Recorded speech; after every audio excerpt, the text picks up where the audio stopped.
After driving for 2 weeks throughout the whole of the central Laos, working our way all the way to the north, we have finally arrived to our final destination. We are in the beautiful Phongsaly.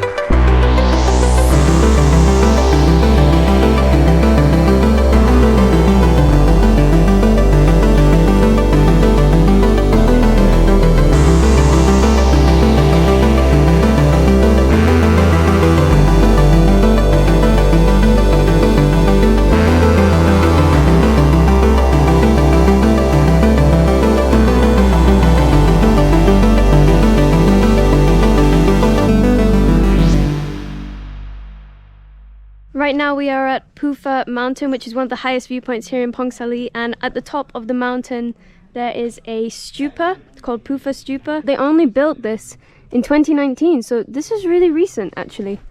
Literally only a few years ago. And if you're Buddhist, you can come here and pay respects and make a prayer, but it actually has an amazing viewpoint of all of Phongsaly, which you can see over here. We should totally come back here during like sunrise or sunset. Or sunset, yeah. Yeah, a little bit misty cloudy right now, but that's the word. This is it. You can see the whole of Phongsaly right here. This is Phongsaly town, and to be honest, it's completely different to any town we've ever seen here in Laos. Right? Just to give first impressions, it kind of gives you the feeling like you're somewhere in China. If you actually look in like the old town, it is absolutely gorgeous. It is really beautiful. The architecture is definitely has a lot of Chinese influence, because we have never seen anything like that in Laos.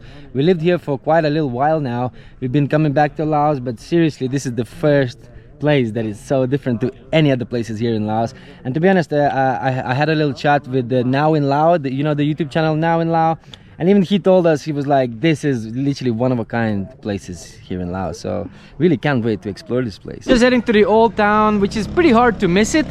You're just next to this massive roundabout by the police station, and you have this beautiful road like made out of stones. I've never seen a road like this before in Laos. Sabaidi. Sabaidi. Sabaidi. How are you? Hello, Tongqiu. Okay. Pasalao? Okay, kom chai lalai. So yeah, so far the local seems pretty friendly. Came up to me, shook my hand. Welcome to Phongsaly. It seems pretty cool. Sabaidi.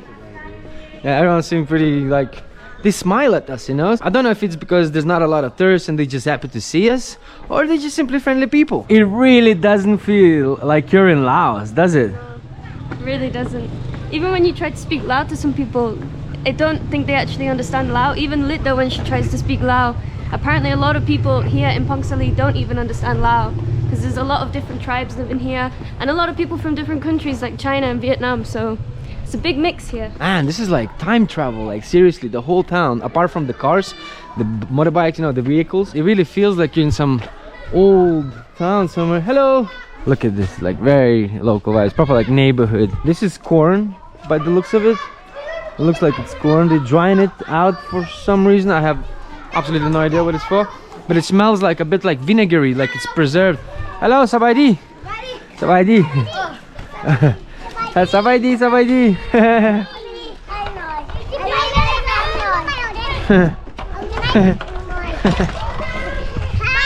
Yeah, I think I was like, give me money, asking for money. They all say hello, but then they're really shy. They turn around and run away. I think they're the friendliest kids we've ever met in Laos. Though. Nearly every single kid we've seen in Phongsaly so far has said hello. And smiled. Yeah. Usually when we were driving around like countryside, you see a lot of kids like showing you the middle finger, showing their ass and cursing and stuff like that. But these kids seem to be pretty friendly, so yeah, it's pretty good. Look guys, it's Spider-Man! Spider-Man! Wow! But yeah, so far we're absolutely loving it here. Literally, this is so otherworldly. I still can't believe we're in Laos, man. You know, I say this about every single place we visit in Laos when it's a new place, but I think this is now my favorite place again. Also, if you haven't noticed, guys, we're wearing a bunch of layers, like loads of coats. It's actually pretty damn cold here in Phongsaly. It feels completely different weather because it is up in the mountains, and it's obviously the extreme north of Laos. So here's a massive Chinese temple, but I don't think we can get in because the gate seems to be closed. But yeah, it looks really beautiful as well. Every single house have different colors and a completely different architecture. If you actually look, this one to this one, to then this one further, they're all very different. Like every single one is their own style. Pretty cool, you know. I quite like that. So it's not like repetitive like terrace houses back in the UK. And then behind me we got like a little lake. It's more like a pond, like a big pond. Seems relatively quiet in here. And we also noticed that everything closes down pretty early in here, because I don't know why. Maybe people just, yeah, maybe it's too cold or something like that. But if you don't eat by 8 or 9 o'clock, that's it. You probably won't find a restaurant, and most of the shops close around 9 o'clock as well. What do we have here? Some local herbs. I have no idea what they're for, but they're just here. Sabadi. All the kids are so cute out here. Can see Olivia walking all the way there with Litda. Man, look at this place. Locals are pretty self-sustainable in here. Everybody's growing loads of little garden food, greens and vegetables. Everybody has chicken, probably has their own eggs and stuff like that. And I mean, this place is really remote, you know, from anywhere else in Laos. I've also seen a lot of plants and trees that you would never see in Laos usually, because it's so cold up here. Yeah, you like got these pine trees and Japanese flower. Yeah, you have like sort of like that northern climate in here. Some of the houses are like completely made out of wood, like this blue one. But then some of them are made out of bricks, and generally it looks ancient, man. And I have seen the other day a man sitting here, so there's definitely people living in here. Sabaidi. Sabaidi. Sabaidi. Yeah, everyone seems really friendly. People are like, hello, Sabaidi. So it's good. It's good. It's really nice. It kind of feels like no one's actually like, oh, look at these dumbass foreigners and stuff like that. Sabaidi.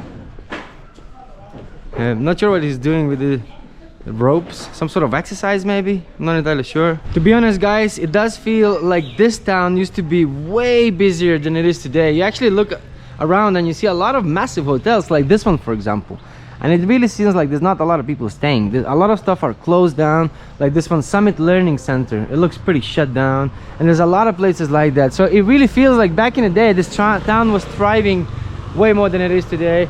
We also seen foreign restaurants that used to be open back in the days and now are completely bankrupt, and we all know why, right? Because of all the crazy 2020 vibes that was happening around the world. But yeah, look at this street right here, guys. What? When I get a little bit closer to share, this is like as local as it can get, you know? Just, I mean, look around. Look how this road is made. I feel like this way and this style of making a road, a path, is extremely ancient. I feel like this comes from like thousands and thousands of years old, and is still preserved the exact same way of building the road. Looks like a little fox. He does, yeah. He's so long. I know. Wow. Generally, some of these houses look like it's a museum or something like that. So like ancient looking. I don't even know what that is, guys. Is it like a coconut or something? Whatever the local people are doing, I have no idea. But yeah, it does give you that feeling. Time travel 100 years ago. Hello, Sabaidi. In Laos, everything kind of happens outside the houses on the streets, but especially here in Phongsaly, there's just people doing things outside all the time, everywhere.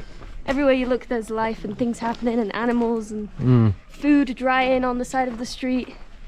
It's really, really lovely experience. So what do you think, Olivia? What would you compare this with?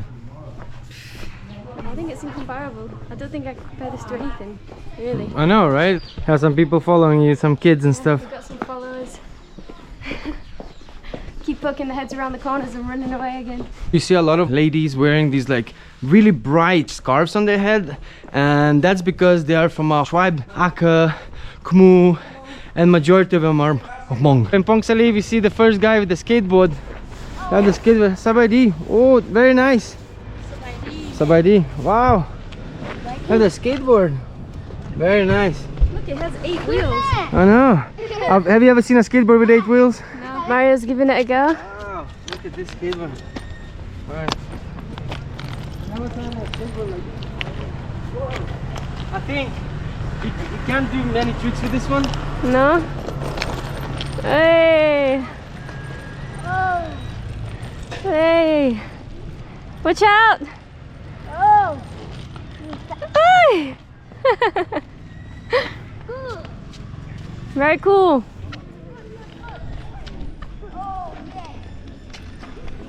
They're loving it. This is impossible. The weirdest skateboard I have ever seen in my life. 8-wheeler, man. What? You can't even lift up the front. Not talking about an ollie. I wonder what this is. Is it like a house or a restaurant? Like a massive wall. I have no idea. The funny thing is about this town is all the roads kind of go in lots of circles. So sometimes you're driving around and you just end up in the place where you started.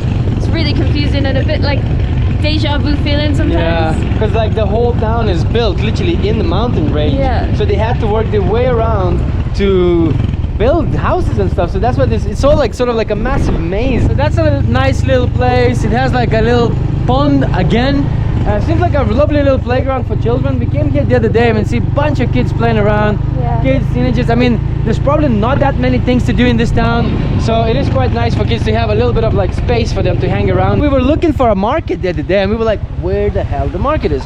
We're looking at the Google map and it's saying something in that building. I was like, it can't be in the building. But when we kept on seeing loads of people coming in and out, we realized that there is a market, so let's go and check it out. This has got to be the coolest market we've been to in Laos. Just the way it's built is so different. A little maze in this market, but they have a lot of jungle stuff, to, you know, bushcraft, machetes. They have a lot of traditional clothes in here as well, but a lot of it seems like, well, it's not entirely open. So you see a lot of shutters are like shut down. And let's go to the food bit. I haven't seen a lot of these things in Laos before, even though we have been for quite a long time, but Phongsaly feels like a completely different place, guys. Let's walk a little bit around this market and see what they have here. A lot of it is kind of like familiar, obviously, like the good old noodles, vegetable, fruit. See, like a whole lot of dogs just running around the market. There's a little doggo. Nope. Not very friendly. I was gonna say hi to the dog. He's just like, nah, man, I'm not taking it. You can see there's like a lot of tribal people in here, and I can see some Aka women, and you're not supposed to approach them and film them without permission because they believe that if you take a photo of them, you could be stealing their soul, and we don't really want to do that because you never know. There's a lot of like magic and curses and stuff like that, so we're trying to avoid that. I'm trying to be as respectful as possible. Wow, really, the market feels so old and ancient. It feels like 1600s or something like that, you know? Absolutely next level, literally like time travel. Oh, I wonder what these are. What are these things? They look massive. Wow, no idea. Basically, there's not that many restaurants. We've been looking around for food. I'm not gonna lie, we are absolute foodies and we love food in here. And here's one little restaurant. Let's go and check a little bit inside. This one is called Laap restaurant. Interesting, like pictures in here.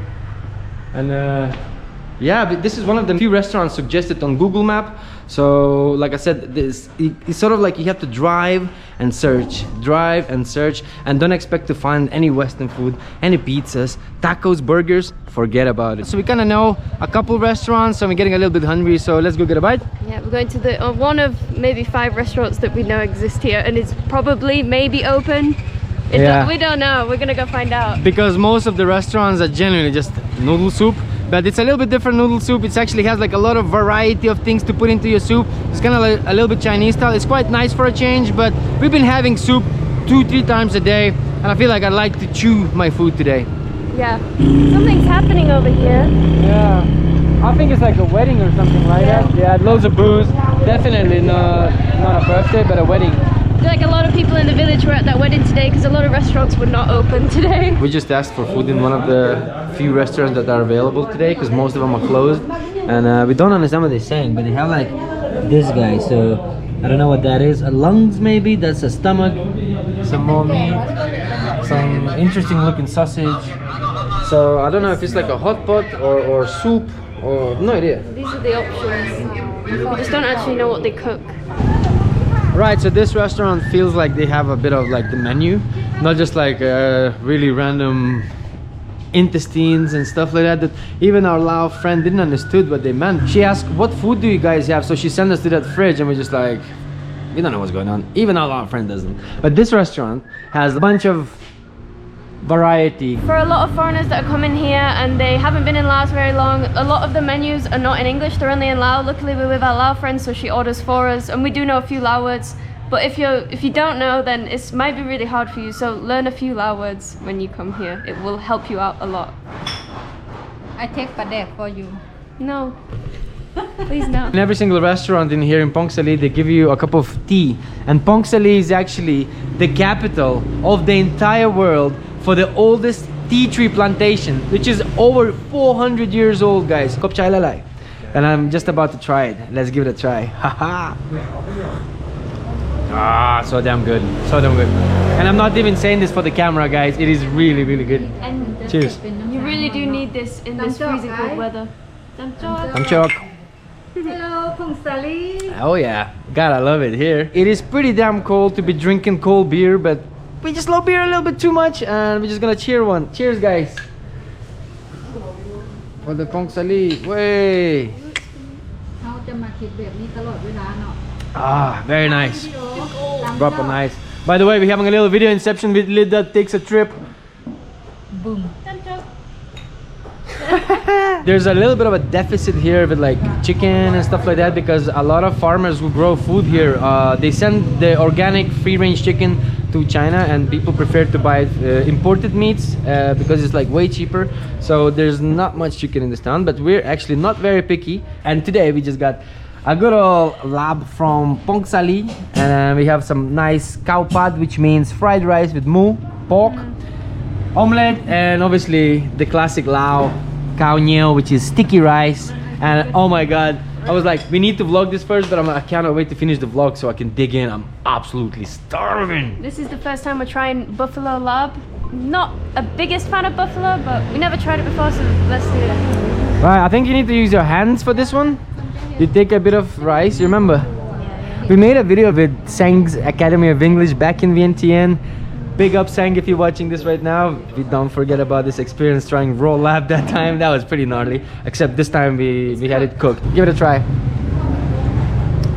Honest opinion. You can always see an honest opinion from Olivia's face expressions, because she's really bad at hiding her expressions.